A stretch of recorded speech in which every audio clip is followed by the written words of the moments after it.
Hey Rockers, Punky here, welcome to another video. Today in this video I'll be doing a book review on Lord of Shadows by Cassandra Clare, book 2 in the Dark Artifices series. Before we start, I just want to say there's going to be spoilers for Lord of Shadows and the book 1 of Dark Artifices, Lady Midnight. So if you haven't read those or you don't want to be spoiled, I suggest clicking off the video. To start off, I'm going to be reading a short summary.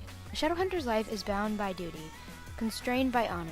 The word of a Shadowhunter is a solemn pledge, and no vow is more sacred than the vow that binds Parabatai. Warrior partners sworn to fight together, die together, but to never fall in love. Emma Carstairs has learned that the love she shares with her Parabatai, Julian Blackthorn, isn't just forbidden, it could destroy them both. She knows she should run from Julian. But how can she when the Blackthorns are threatened by enemies on all sides? Their only hope is the Black Volume of the Dead, a spellbook of a terrible power. Everyone wants it. Only the Blackthorns can find it. Spurred on by a dark bargain with the Seelie Queen, Emma, her best friend Christina, and Mark and Julian Blackthorn journey into the courts of Fairy, where glittering revels hide bloody danger, and no promise can be trusted.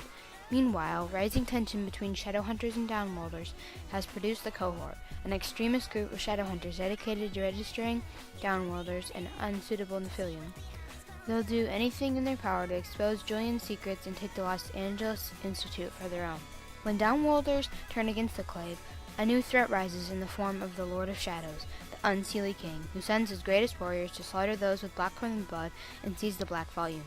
As dangers close in, Julian devises a risky scheme that depends on the cooperation of an unpredictable enemy, but success may come with a price he and Emma cannot even imagine. One that will bring with it a reckoning of blood that could have repercussions for everyone and everything they hold dear. Alright, so to start off, this book is really good. So I'm not going to go necessarily in order. I'm just going to kind of go over some of the key points. So one of the main arguments or problems in the story are Zara and the Cohort. Zara is a new character introduced. She is a centurion who is actually engaged to Perfect Diego, whatever you want to call him.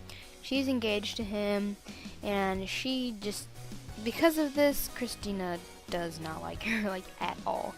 So, what the Cohort is a group of people who are against Downworlders, and they think that Downworlders don't deserve any rights and they have to be registered, and that just a bunch of terrible things. They just don't think it's fair to the Nephilium that the Downworlders have these powers.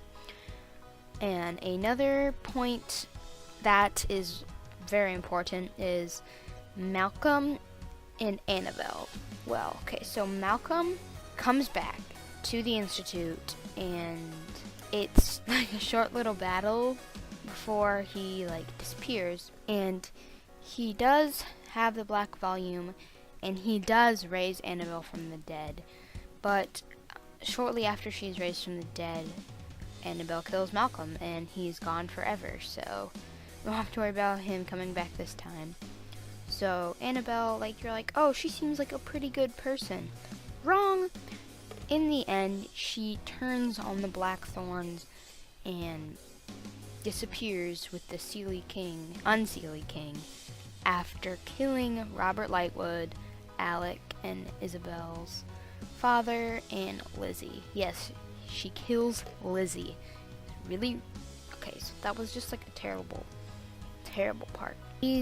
This Annabelle girl, she seems like a pretty good person through most of the time, and then at the end she kind of goes a little crazy when they put her on trial with the mortal sword, and just everything goes downhill from Julian's plan to use her to get all their problems with Parabatai and Blackthorn blood and the Cohort, just trying to get rid of them by Annabelle testifying that the Cohort was lying about multiple things, and he just thinks this will solve most of the problems, which if it would have happened correctly, it probably would have, but it did not. The ending, it was a real big cliffhanger, basically. It ends with Livy and Robert dying, and this is the last sentence in the book. It says, "High above the council hall, the golden clock began to chime the hour." And there's the legend that says that whenever the golden clock chimes, the doors to heaven open, meaning that Livy and Robert are officially dead and are going up to heaven. And shortly after that, Annabelle disappears in a puff of smoke with the broken crown, which is the sign of the unseelie court. So it basically just ends it off on a bad note, but we'll just have to wait 2 more years.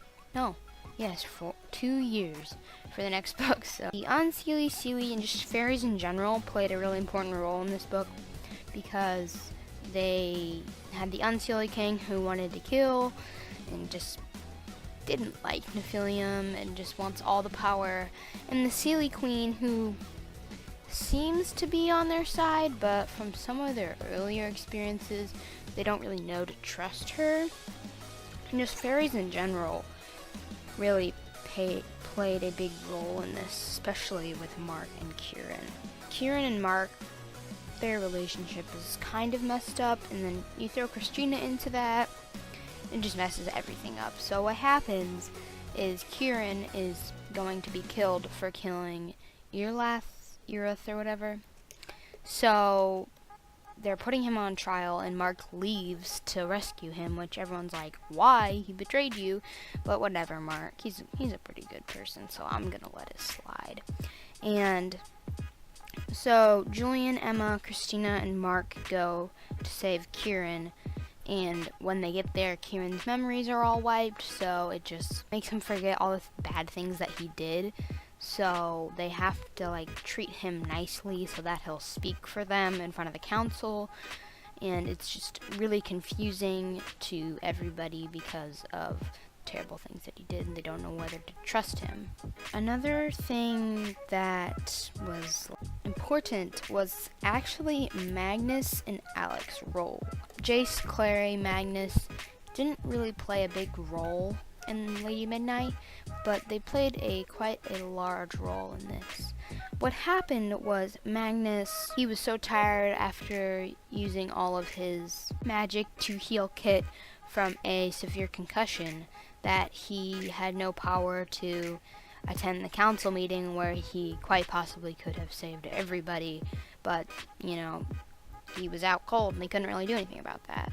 It just makes you kind of angry almost that it didn't work out, but it makes sense that it didn't. And while we're still on the note of Alec and Magnus, I'm going to find this amazing passage where Alec completely roasts Zara, which I was so happy because Zara is the biggest jerk in the world. He says, "Because he's 3,000 times the human being you'll ever be," said Alec. "Now get out of here before I risk his life by waking him up so we can turn you into garbage fire. Something that would match your personality." Alec, you roast, you slay, bro. You just kill him because I freaking hate Zara so much. Another thing that played an important role was Kit. He was now introduced as the lost Arendelle, Christopher Arendelle. So everyone's like, "Oh, you're an Arendelle, you're so amazing," and all that stuff. And I mean, Arendelles are always awesome. So I mean, you got a lot to live up to. But Livy and Ty take him in as one of their own, and they just help each other out. Are friends basically. Livy and Ty already had this really good bond, and then just bringing Kit in, it just made them really good friends to work together with. And Kit and Livy were able to help Ty with his. Actually, we find out that Ty does have autism because Kit knows what that is since he lived most of his life thinking he was just a mundane. He's heard of it. The Shadowhunters have no clue what it is, but he knows all the signs and he can tell that Ty does have it. So it's difficult for Ty to be a Shadowhunter because of it, but Kit and Livy really help him to do that. More characters that played an important role were Julian and Emma, of course, because they're the main characters. And one thing that I kind of was getting almost angry with them a little bit was in the M, they decided, there's 3 ways to sever a parabatai bond, and one is to become a silent brother or an iron sister, to become a downworlder, or for just your bond to be severed by the council and the clave. So they decide if one of us goes into exile, which means they cannot be with each other and their powers are weakened together, then maybe that will weaken our bond and we won't fall under this parabatai curse that they're learning about. So they ask Robert Lightwood before he passes, can we go into exile? And he says that they can, but the thing is, are they still going to be able to do it since he's dead? So we'll have to see. I got kind of upset at that point because, like, I know you guys like each other, but you can control yourselves. I mean, like, you guys are shadow hunters. You should have a lot better self-control than this.